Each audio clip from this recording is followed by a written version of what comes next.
I feel like there's somebody at Best Buy, or not Best Buy, Rockstar, that literally touches themselves whenever like news breaks of GTA 6 that's actually somewhat tangible, just so they can just deny it and have everybody build their hype up or hopes up for like nothing.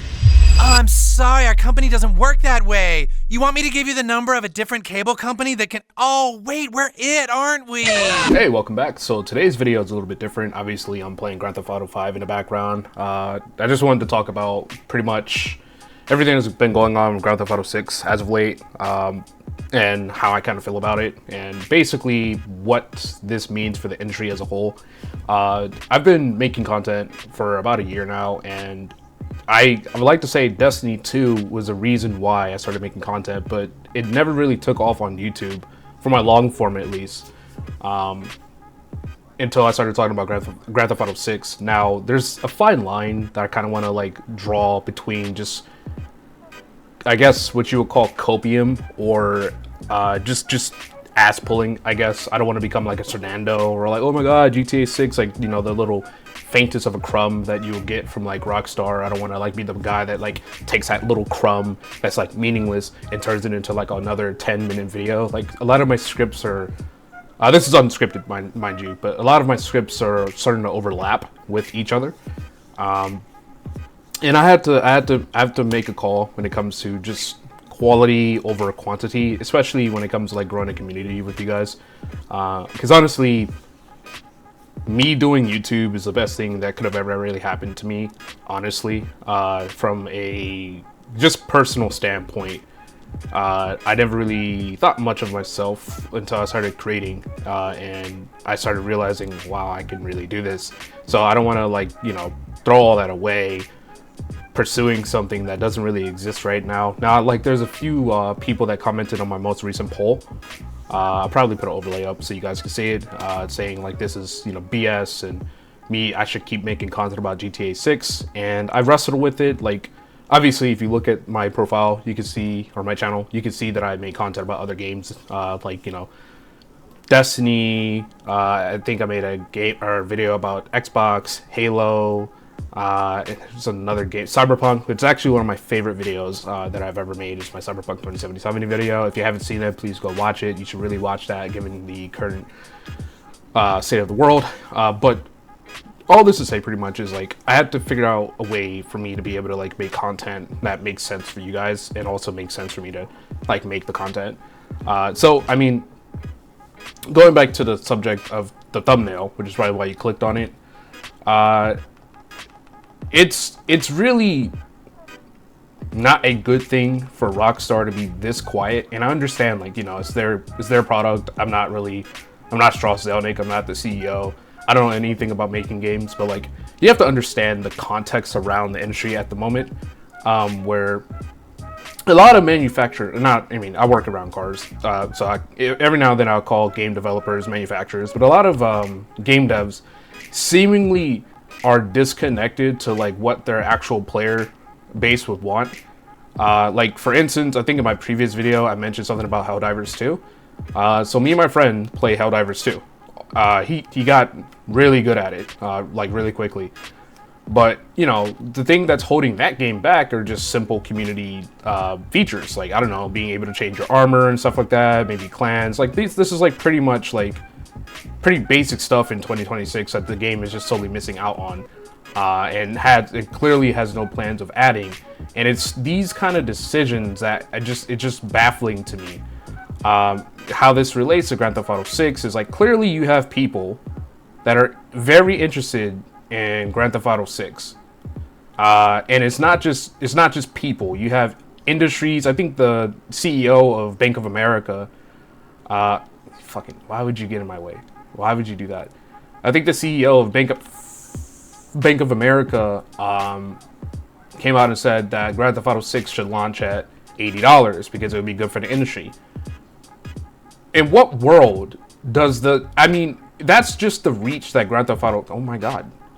That's just the reach that Grand Theft Auto 6 has, to the point you have multiple people, not just like your average Joe and Jane, but you have multiple people from different sectors of the economy talking about this game. it's so relevant that most employers, I promise you, are not going to be like, they're anticipating calling, making people not be able to call off on these days. But I promise you, the amount of damage that's going to be done because of this game, because people are calling off work, because people are just playing this game, it's going to be real. Like one of my homegirls, Aliana, she was like, why are there so many people at Best Buy? And I looked at that text message and I was like, why? I was like, what could that be? And it fucking hit me. I was like, they're waiting for Grand Theft Auto 6. She told me that there was a bunch of people in line at Best Buy for 2 days. For 2 days in line, waiting to just pre-order it. Now, to me, I'm like, that's pretty dumb, because I'm not waiting in line to pre-order Grand Theft Auto 6. I like the comfort of my house. I pay all this money on rent. I'm gonna enjoy it, but, you know, I can always pre-order it on my PlayStation. And I, you know, typically for games nowadays, I think for most people, we don't really play games all that much. So when I do buy a game, I kind of like I ball out. So like I played Forza, and I was debating on doing a video about it. I'm not the happiest with Forza, but I bought Forza. I bought the biggest edition of Forza, and so when Grand Theft Auto 6 comes out, I'm gonna buy the, you know, Master Edition. I might actually buy. This might be the first time I buy a collector's edition. I did buy something of the sorts with Cyberpunk 2077. It's also probably one of my all-time favorite games ever, outside of like Destiny 2 and stuff like that. But the point here I'm making is like, there's clear interest for this game. Like, Trailer 2 broke the internet when it came out.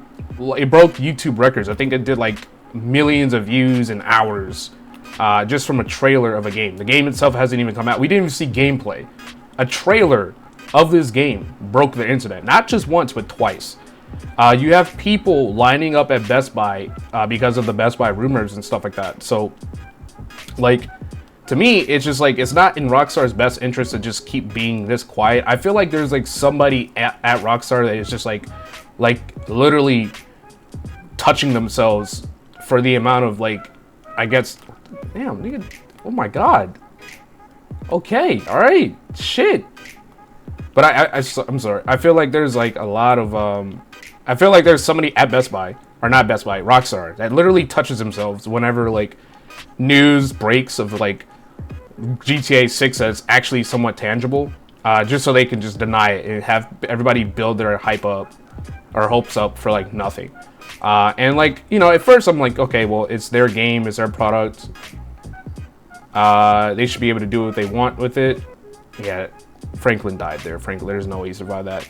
But then I started thinking, I'm like, okay, well, this is like a global, this is like a trend with the game developers nowadays, where they seemingly just don't care, guys. And it's just like, I don't understand. Like, just drop a trailer, dude. You're already late. That's like, bro, that's like me being late to work and just showing my ass. Like, just like, oh, like I'm gonna be like a whole hour late to work and like not do good work. Like, that's not acceptable in the workforce. Like, why Rockstar being, first of all, they're not just late by a year. It took them almost over a decade for them to like give us something about Grand Theft Auto 6. To give you perspective, a decade is long enough for somebody to have a kid and have that kid be able to speak sentences that hurt your feelings. Like, that's how long a decade is. Trust me, I would know. Like, my cousins are mean as shit. I had no idea that like my family could produce kids that are just this mean, dude. I thought I was something, like, no, but like it's coming off as like just arrogance. And like, don't get me wrong, like, it's gonna sell. Everybody knows it's gonna sell. And I made it, and you know, again, my scripts are overlapping. If you want to know my thoughts about, even if it does fail, watch one of my videos. I would like to say just it's gonna be up here. I would love to just say that, but you know, at this point, my scripts are overlapping to the point, because there's no new news about it, that you could just click on any one of my videos and you can pretty much hear my thoughts on Grand Theft Auto 6 if it fails and everything. But like, let's talk about that, because it's an aspect of the conversation I feel like a lot of people aren't really talking about right now. If GTA 6 fails, it's gonna ruin the industry. Not just because like it's a game that everybody wants to play, and you know they you know, ridiculously long development time, which is becoming industry standard at this point, which makes no sense. And it's just, I don't know, like the arrogance of it all. Like it's coming off as arrogance now. It's disrespectful to like a lot of people throughout the industry. Like the people, in particular creators. I feel like once you as a game developer start to cross that line, it's just not going to be good. Like look at Destiny 2, bro, as a prime example. Destiny 2 continuously put out garbage and just did not communicate to the point where like their creators suffered the most. I'm one of those creators. Damn. Oh my. I'm one of those creators. I used to make Destiny 2 content. I don't really make Destiny 2 content ever again. I try to reach out to them to, help with the launch of Marathon. And I'm not just nobody, guys. Like, I have over 30 million views. A good amount of those views are from Destiny 2. And on Instagram. On Instagram, I have close to 10,000 followers. YouTube is a little bit different. But even then, like, you could, again, just scroll through my channel. You can see the proofs in the pudding, guys.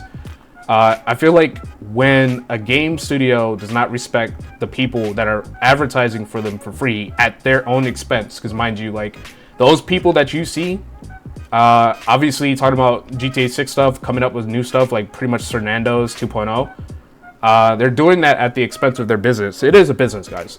So when you have people keep talking about stuff that just does not exist, it ruins their reputation to the point where like people obviously stop like watching them, and it tanks their views, and it's a bad thing. So I'm like, if anybody at Rockstar somehow sees this, for one, this is actually one of my favorite scenes in Grand Theft Auto in general. I love this shit. But if anybody from Rockstar, I'm gonna end the video like this. If anybody from Rockstar is watching this, you guys need to throw your creators a bone, because at this point, it's almost insulting. It's like a humiliation ritual. And when you piss off your creators, which are the people that continuously market your game for you, even in like the slumps, that's when you fucked up. So, thanks, but hey, that marks the end of the video. That's kind of like my thing, but hey. But hey, no, seriously, but hey, that marks the end of the video. Thanks for watching until the end of the video. I know that it's a little bit different from what I'm typically trying to do, so if this works, guys, I might just like make more videos of me playing Grand Theft Auto 5 and just talking and stuff like that, obviously about Rockstar Games and everything. But if you watch it to the end of the video, I appreciate it. Thank you so much. It means the world to me, honestly. And yeah, until next time, see ya.